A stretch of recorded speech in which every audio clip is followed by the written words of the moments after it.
Shalom. This week's video on Zionism Today is where the early Zionist terrorists.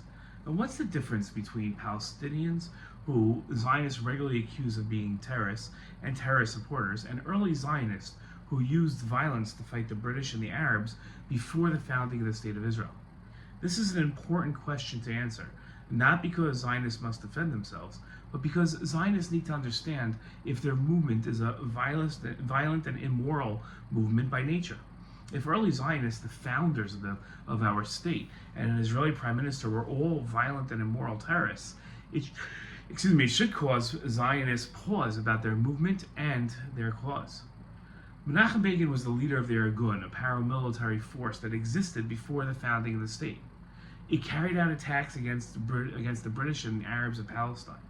The Irgun, especially after its attacks on the King David Hotel and Deir Yassin, were accused of terrorism. This charge followed by Begin throughout his life, especially after he was elected Prime Minister of Israel in 1977. The following excerpt from the book Right Hand Man by Menachem Michelson discussed how Menachem Begin addressed the charges that the Israeli Irgun fighters were terrorists. He wrote that several times the question arose of whether Begin saw any comparison between the struggle of the Palestinians and the Jews' war of independence. Once, Mike Wallace, the well-known American interviewer, asked him directly, this was on 60 Minutes, "Mr. Prime Minister, you were the commander of a terrorist organization. Do you see any comparison between this and the PLO, the Palestinian Liberation Organization?" Begin replied, "There's nothing at all to compare. We fought to liberate our land from a foreign regime, from the British.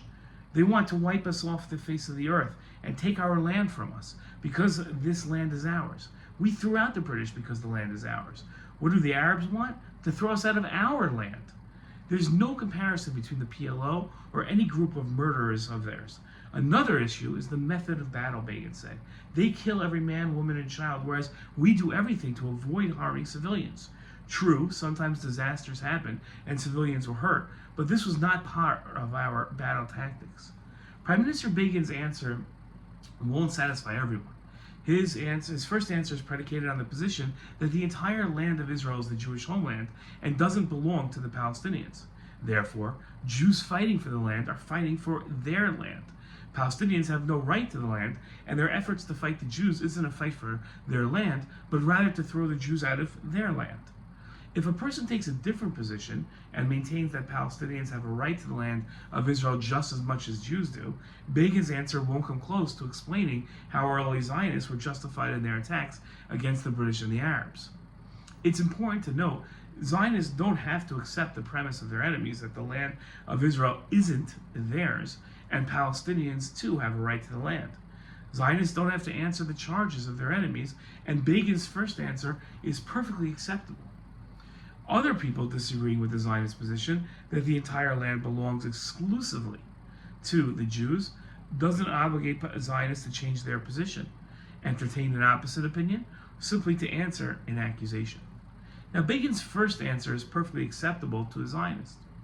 Begin's second answer was addressed to Zionist opponents who would scoff at Begin's position that Jews fought for their land and Arabs fought to throw Zionists off of their land.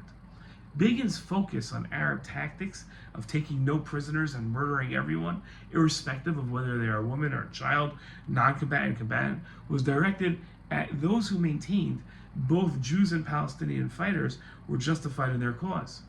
The Irgun's code of only attacking those culpable of being a threat to the Jews, in contradistinction to the Arab ethos of killing any and all Jews, pointed to the difference between Zionist and Palestinian fighters. In his book A Durable Peace, then former Israeli Prime Minister Benjamin Netanyahu addressed the topic of early Zionists and terrorism. Netanyahu wrote, "The Jewish actions in mandatory Palestine against British military targets were quickly branded by Britain as terrorism. The Arabs have been only too happy in more recent times to try to taint the Jewish resistance with this same term, to justify by means of a suppressed symmetry their own ruthless violence against Israel and others. This effort at symmetry readily reduces the Jewish resistance to false cliché that one man's terrorist is another man's freedom fighter. But terrorism can be reasonably defined. It is the deliberate and systematic assault on civilians, on innocent non-combatants outside the sphere of legitimate warfare. One could argue that in the case of the Jewish underground organizations, a few isolated incidents could possibly qualify under the definition of terrorism. But there can be no question that the many hundreds of operations carried out by these organizations were indeed concentrated on military rather than civilian targets, including the British military headquarters then housed in the King David Hotel. This is a far cry from the flood of unprovoked peacetime attacks on civilians that have characterized Arab terrorism over the past decades. In thousands of remorseless attacks, Arab terror organizations have deliberately and systematically sought out civilians as targets, attacking them in markets, airports, schools, universities, bus stops, even at the Olympic Games, which have been declared off limits to violence since ancient times.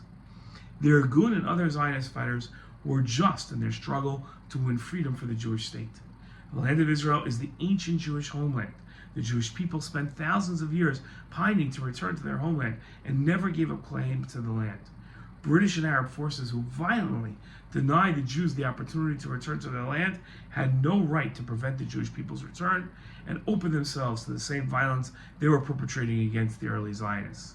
Their Irgun struggle was a righteous fight for the people's freedom. Early Zionists owe them a debt of gratitude. All Zionists do. Shalom.